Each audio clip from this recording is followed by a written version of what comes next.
Nice, Joe. Nice. Keep it up. That's it. Keep your left hand out when you hit that forehand, huh? I love my kids. Some have been with me since kindergarten. More than playing tennis, I invest into their lives, emphasizing balance in body, soul, and spirit. But there were times in the past when my drive to push them toward excellence didn't come from a good place. Growing up, tennis was my life. It was always about self-control and discipline. I was driven to accomplish what I set out to achieve. But there came a time when my life began to fall apart with circumstances beyond my control. Drowning in anguish and unable to see the light, I sank into the deep hole of depression. And I tried to kill myself. In that deepest and darkest moment, I cried out, "God, I'm done with this life. Take it. Do what you want with it." This became the turning point in my walk with God. No more chasing after trophies and accolades that will fade, but reaching out to truth instead. God led me through a miraculous journey of healing. No more depression, no more pills. I'm so sorry. I love you, but I love God, and I cannot walk down this path with you. I still remember the line that started this whole roller coaster journey to freedom and healing.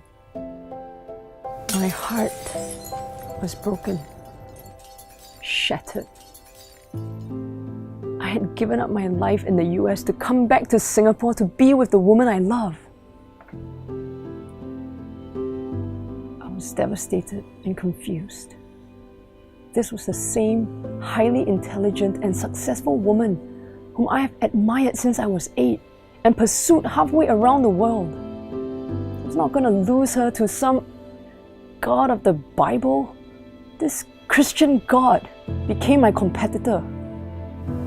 I researched extensively to disprove Christianity. I was aggressive and argumentative.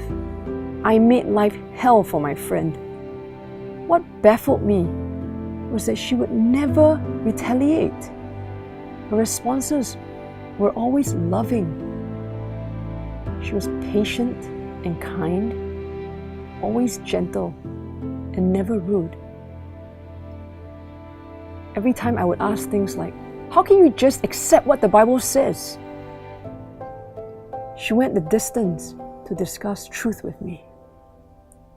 I have done and said terribly cruel and hurtful things to her. Yet she endured them, forgave me, and continued to be my friend.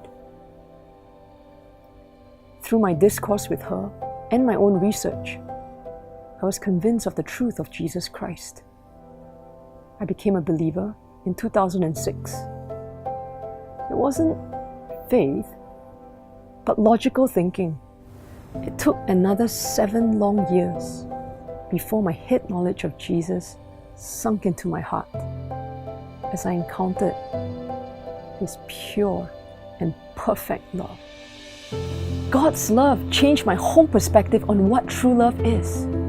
I used to think that love equals sexual intimacy, but now I know that the freedom to love is not the same as the freedom to have sex. Jesus Christ is the epitome of love without sex.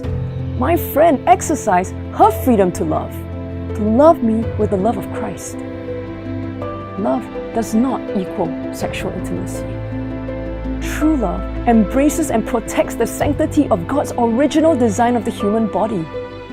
I believe, as human beings made up of body, soul, and spirit, the deepest connection between two people is spiritual intimacy. Jonathan and David exemplified this in the Bible. Because of Jesus, because of love, the once painful love-hate relationship with my friend has become a beautiful friendship filled with love, joy, peace, and a depth of spiritual intimacy I never imagined possible. That's what true love does. That's what true love is.